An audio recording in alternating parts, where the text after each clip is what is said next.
3인칭 행동 시점 삼행시. 오늘은 광고인을 꿈꾸는 예비 광고인 그리고 광고인으로서 현업을 뛰고 있는 분들에게 아주 유용한 컨텐츠가 될 거라고 생각합니다. 제 옆에 계신 분은 국내 유일의 어워즈 전문가죠. 유일인지는 잘 모르겠지만. 네. 제1기획 김윤호 프로님, 저는 국장님이라고 부르는데요. 제1기획 김윤호 프로님 나오셨습니다. 소개 좀 부탁드리겠습니다. 네, 안녕하세요. 저는 제1기획에서 광고제하고 공모전 이렇게 상해 관련된 일들을 담당하고 있는 김윤호 프로입니다. 반갑습니다. 제가 굉장히 오랫동안 졸랐죠. 출연해 주시기를. 네, 꽤 오랫동안 조르셨죠. 네. 근데 오늘은 회사의 허락을 득하고 나왔습니다. 이 이유는 제1기획 아이디어 페스티벌, 줄여서 제아페라고 하고요. 그전에는 제1기획 대학생 광고 대상이라고 불렸죠. 네, 제아페 홍보를 위해서 나오시긴 했습니다. 네, 홍보해야 됩니다. 홍보 많이 하고 갈 겁니다. 자, 제1기획 아이디어 페스티벌 좀 소개 좀 해주시죠. 제1기획 아이디어 페스티벌은요, 그 광고인을 꿈꾸는 대학생들의 로망이죠. 그리고 대학생들 대상으로 하는 국내 최고의 공모전입니다. 하지만 이게 꼭 광고에만 국한되지 않고요. 작년부터 디지털 영상 콘텐츠 단일 부문으로 운영이 되고 있고요. 대학생들의 이 아주 프레시한 그리고 톡톡 튀는 그런 아이디어들을 잘 받아서 학생들의 이 아이디어들을 잘 보여주는 그런 공모전입니다. 지금 부문이 어떻게 되죠? 부문 딱 하나입니다. 디지털 영상 콘텐츠. 예전에는 뭐 필름, 인쇄, 오개 이렇게 있었는데 이렇게 바뀌었는데요. 바뀌어서 많이 당황하시는 분들이 많았었어요. 근데 작년 수상작들을 보시면 아시겠지만 담는 그릇만 좀 바뀌었을 뿐 그 안에 담기는 것은 어쨌거나 마케팅 커뮤니케이션을 통한 솔루션 제공. 그 솔루션을 디지털 영상 콘텐츠로 보여주는 것밖에 다르지 않다. 그래서 오히려 좀 더 자유롭게 내 아이디어들을 펼칠 수 있는 장이 되었다라고 생각하시면 되겠습니다. 예전에는 이제 제1기획 광고대상, 구 제1기획 광고대상이죠. 응모날 되면은 제1기획 1층이 뭐 어마어마했죠. 난리가 났었죠. 학생들이 막 바글바글 와서 출품만 하는 것만으로도 기념사진 찍고 갔는데 네. 그런 이유가 있죠. 일단은 제 앞에 입상하게 되면은 특전이 좀 있잖아요. 어마어마하죠. 뭐가 그렇게 어마어마하지? 뭐 상금도 지금은 이제 대상 1,000,000원인데요. 1,000,000원 크죠. 네. 참고로 제가 제 앞에 각종 영상을 만들었던 시절이 있는데요. 그때 영상 제작비보다 지금 상금을 많이 준 것 같습니다. 네. 네, 그렇게 되어 있고요. 그리고 그것보다 더 큰 거는 입사 특전입니다. 물론 그쵸. 이제 그 수상을 한다고 해서 무조건 입사가 되는 건 아니고 기본적인 그 서류 전형은 통과를 하셔야 돼요. 그런데 필기 시험에서 아주 큰 혜택이 있다. 필기 시험 패스던가요? 요거는 제가 정확하게 용어를 제가 기억을 못해서 그런데 실기 시험 패스라고 말씀드리긴 좀 그렇지만 거기에 아주 큰 혜택이 있다. 그래서 필기 시험은 걱정 안 하셔도 되는 상태가 된다. 라고 이해하시면 되겠습니다. 요즘 같은 때 서류 전형 통과하고 필기 시험 통과하기 굉장히 힘들잖아요. 굉장히 큰 특전이죠. 네, 그래서 매년 한두 명씩 그 수상하신 분들이 입사를 하고 있고요. 올해 초에 배치받은 신입사원 중에 2명이 작년 수상자였던 거를 확인했습니다. 굉장히 큰 기대를 갖고 입사들을 하죠. 네, 그렇죠. 근데 잘 버팁니까? 잘 버티죠? 왜 웃으시죠? 잘 안 버티는 것 같아서. 아니요. 제가 뭐 공모전 제 앞에 담당자여서 그런지 모르겠지만 제 앞에 출신의 입사자들은 일도 굉장히 잘하고 또 버티기도 굉장히 잘 버티고 잘 나가고 있습니다. 제가 오늘 이제 국장님, 언제부터 국장님이라고 불렀냐면은 지금은 제1기획에 이제 직급을 대외적으로는 부르지 않는데 네. 차장님에서 국장님 진급할 때 너무 기뻐서 그때 이후로 호칭 생략하고 저는 국장님이라고 부르고 있습니다. 자, 근데 제1기획 광고대상 뭐 홍보만 하는 것도 좋지만 더 많은 분들이 이제 지원을 하려면 네. 좀 상타는 요령 같은 거를 좀 알려줘야. 아하, 상타는 요령. 네. 아, 그거 참 쉽지 않은데. 지난번에도 제가 여쭤보니까 아이디어가 좋으면 된다 이렇게 말씀하셨는데 네. 그거만큼 어려운 게 없죠. 그쵸. 그게 제일 중요한 부분이고 또 제일 어려운 부분이고 그거 뭐 다들 아는 얘기이잖아요. 네. 그게 가장 중요하긴 한데 그 아주 중요한 것을 잘 준비를 하고도 상을 못 받는 경우들이 있단 말이죠. 그래서 그 컨텐츠를 또 아이디어를 잘 준비하고 거기에다가 수상의 기회를 놓치지 않게끔 하는 그런 비결은 있지 않을까? 뭐 그런 생각들을 좀 해봅니다. 네. 그러면 일단 입상할 수 있는 비결 1부터 한번 말씀해 주시죠. 첫 번째는 심사위원들을 좀 생각을 해야 돼요. 그러니까 상이라는 것, 제가 이제 광고제를 담당하면서도 현업에서도 출품할 때, 국제광고제 출품할 때 그냥 내 크리에이티브만 생각하는 경우가 많거든요. 근데 상을 받기 위해서는 그 작품을 심사하는 심사위원들이 있어요. 그리고 그 심사위원들의 입장, 상황 이런 것들을 생각해 보면 이거를 보여주는 방법을 어떻게 해야 되겠다라는 생각의 변화가 좀 생길 수 있는 부분이 있거든요. 마찬가지로 대학생 여러분들이 심사위원들이 어떤지 잘 모르겠지만 하지만 정말 객관적으로 심사가 어떤 환경에서 이루어질까를 조금 생각해 보자는 거죠. 전략적으로. 네. 내가 이걸 냈어. 작품을 냈어. 이걸 심사위원들이 어떻게 볼까? 그러면 이 심사위원들이 일단은 뭐 많이들 들어올 테니까 많이 봐야 되잖아요. 현업에서 바쁜데 하루 종일 이걸 봐야 된단 말이죠. 그러면 내가 어떤 순간에 아니 어떤 포인트에 심사위원들의 시선을 사로잡아야 하는 그런 순간은 만들어야 되겠다. 어려운가요, 말이? 어렵네요.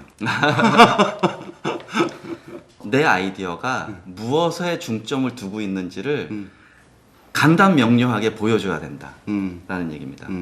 보통 학생들이 이런 생각을 많이 해요. 어떤 과제를 해결하기 위해서 요즘 툴들이 굉장히 많고 디지털 미디어도 굉장히 많으니까 이것도 하고 저것도 하고 저것도 하고 요것도 하고 그래서 종합적인 어떤 솔루션을 만들어야 이것이 강력한 솔루션이 되고 이게 아이디어가 탄탄해질 거다라는 생각을 많이 하는데 이것저것을 다 얘기하다 보면 심사위원의 머릿속에 박히는 이야기가 안 생겨요. 남는 게 없다. 네. 그래서 정말 친구한테 20초 안에 자기 아이디어를 딱 얘기를 해보고 그 친구가 우와 라고 대답하면 그 20초는 내 아이디어를 잘 설명한 거다. 그것이 있어야 된다라는 거예요. 만약에 정말 열심히 그 설명을 해서 한 10분 동안 막 설명을 했더니 그제서야 친구가 드디어 네 아이디어가 이해가 돼. 근데 네 아이디어 진짜 좋은 아이디어다 라고 얘기하면 그 아이디어는 상 받기는 쉽지 않다. 이거 좋은 팁인 것 같아. 보여주는 방법이 친구한테 설명해 보라는 거죠. 20초 안에 설명해 보고 그것을 알아들을 수 있으면 심사위원도 20초 안에 알아들을 수 있다. 그리고 심사위원들은 10분 동안 이 아이디어를 쳐다볼 시간적인 여유가 없다. 왜냐하면 하루에 여러 작품들을 심사를 해야 되기 때문에 그렇습니다. 그게 사실 제일 첫 번째인 것 같아요. 예전에 황영이 나와서 그런 말씀을 하셨어요. 자기 제자 중에 한 명이 면접을 봤는데 면접에서 떨어지고 어떻게 내 인생을 불과 몇 분 만에 판단할 수 있느냐. 그런데 여러분 그것만 하는 사람한테는 그 시간이면 사실 충분하다고도 말할 수 있습니다. 왜냐하면 구직하는 사람들의 어떤 태도에서부터 알 수 있거든요. 그리고 여러분 한번 생각해 보세요. 누군가가 나에 대해서 서류를 다 읽고 나서 5분이라는 시간을 할애하는 일이 그렇게 흔한가? 굉장히 드물거든요. 그래서 지금 국장님이 말씀하신 것처럼 20초 안에 설명한다는 거 굉장히 중요하다고 생각합니다. 자, 두 번째 팁. 생각할 시간이 좀 필요한데. 우리가 흔히 신선한 거 내놔야 된다. 네. 차별화된 거 내놔야 된다. 네. 그렇게 얘기하잖아요. 네. 그럼 예를 한번 들어보겠습니다. 오리온이 지금 제일 광고주인가요? 초코파이? 초코파이? 지금 아닐 것 같은데요. 예전에는 이제 우리 그 주제에 초코파이가 있었던 적이 있었죠. 맞으면 어떡하지? 큰일이야, 큰일. 큰일이야. 예. 그 저한테 이제 사담으로 한번 초코파이를 예로 들어서 해주신 적이 있어요. 신선하고 네, 차별화되는 네, 거. 네, 네, 그거 네. 한번 얘기 좀 해줘보세요. 예전에 저희 그 대학생 광고대상 시절에 초코파이가 과제로 그 단골로 이제 제시됐던 그런 기간들이 있었어요. 근데 여러분 초코파이 하면 뭐가 가장 많이 생각이 나세요? 남학생들, 특히나 이 군대 갔다 온 남학생들이면 딱 초코파이 하면 군대하고 연결이 될 그렇죠. 거예요. 군에 있을 때 그 초코파이 하나가 얼마나 귀한 과자예요. 초코파이 하나 때문에 종교를 바꾸기 네, 전에. 맞아요. 요쪽 교회에서 초코파이 2개 준다 그러면 그 교회 가고, 요쪽 성당에서 초코파이 여기 3개 준다 그러면 또 성당 가고. 글로 가죠. 이렇게 되는 거죠. 응. 그러다 보니까 초코파이 하면 굉장히 학생들하고 친숙한 브랜드인데 아이디어들의 방향이 군대 이야기인 경우들이 엄청나게 많이 생기는 그렇죠. 거예요. 그러면 이거 내가 군대에서 이런 경험을 했어. 그래서 초코파이하고 굉장히 잘 맞아. 그래서 브랜드하고의 렐러번스는 굉장히 좋은데 그리고 그거를 뭐 예전에 인쇄 광고 있을 때 그냥 딱 2초만 보더라도 너무나 잘 이해되는 비주얼로 뽑아낼 수 있단 말이죠. 하지만 그렇게 생각하는 학생들이 워낙 많기 때문에 그렇죠. 이 방향에서 나오는 아이디어들이 정말 수두룩 빽빽하다는 얘기죠. 그래서 그때 당시에 정말 딱 접수를 하고 보면 초코파이와 군에 관련된 아이디어들이 수백 건이 깔려 있는 거예요. 그럼 눈에 걸릴 가능성이 걸릴 굉장히 가능성이 떨어지죠. 굉장히 떨어진다. 아무리 좋더라도. 네. 응. 물론 뒤져보면 초코파이와 군화 뭐 이런 게 연결이 돼서 수상을 한 게 있었어요. 있긴 있었는데 그거는 완성도가 너무 좋았다. 너무 좋았다. 그런데 그렇게 튀기까지는 너무 힘들다. 그렇지. 네, 그래서 초코파이랑 군대를 연결시키보다는 다른 사람이 생각하지 못했던 다른 거를 한번 연결시켜 봐야 되겠다. 그것이 심사위원들한테 어필하기가 훨씬 더 좋다. 그런 얘기이고요. 그게 뭐 초코파이도 그렇고 여러분 이제 그 대학 입학할 때도 자소서 쓰잖아요. 그리고 취직할 때도 이제 자소서 쓰잖아요. 근데 자소서 보면 흔히 생각나는 게 저는 뭐 엄한 집안에서 자라나서 아주 성실을 배웠고 어쩌고 저쩌고 블라블라 하는데 그냥 틀에 딱 잡혀 있는 그런 생각들이 있잖아요. 물론 내가 굉장히 잘 자랐고 또 이 회사에 잘 맞는 창의적인 생각을 하기 위해서 훈련을 잘 받았고 이런 이야기 하는 거 굉장히 좋죠. 중요한데 그것을 어떤 방식으로 보여주느냐.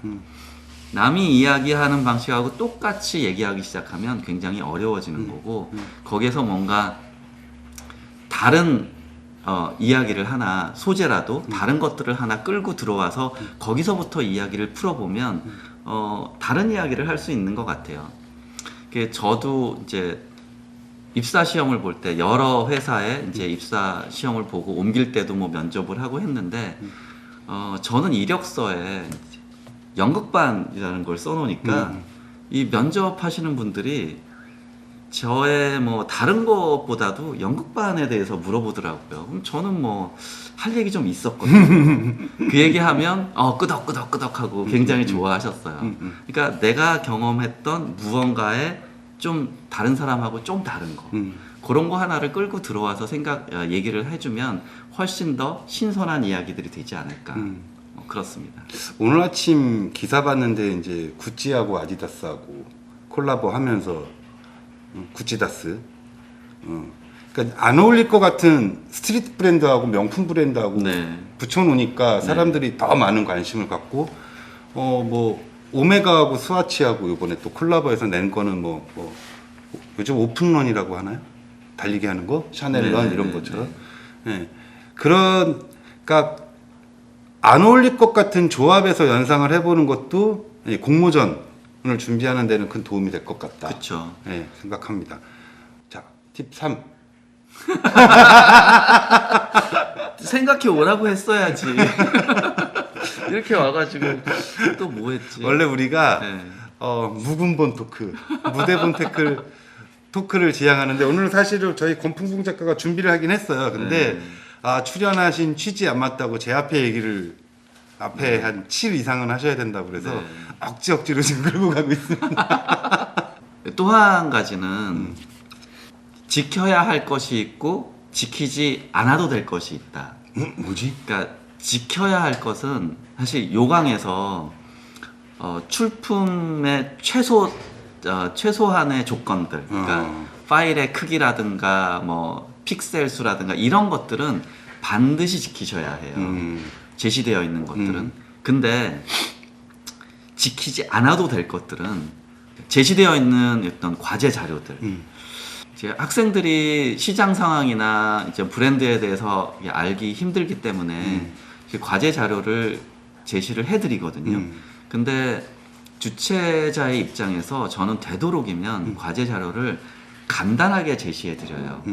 이유는 뭐냐면 스스로 브랜드에 대해서 연구하고 그것을 통해서 뭔가를 알아내는 것이 사실 공모전 하는 학생들에게 또 하나의 학습의 과정이거든요. 네. 그래서 그거를 통해서 내가 브랜드에 대해서 공부를 하다 보면 제시되어 있는 커뮤니케이션 과제 또는 어떤 브랜드는 커뮤니케이션 과제를 제시하지 않은 경우도 있어요. 근데 커뮤니케이션 과제에 연연해 하지 말고 내 스스로 문제를 재정의해 보면 내가 갈 수 있는 방향이 더 넓어지거든요. 그래서 내가 선택할 수 있는 방향이 그 과제 자료에 제시되어 있는 것하고 달라요. 그러니까 그게 어떤 효과가 있냐면 심사하시는 분들은 현업에서 맨날 후배들 아니면 뭐 다른 제작팀에서 갖고 오는 항상 보던 그 바운더리 안에 있는 아이디어. 그렇죠.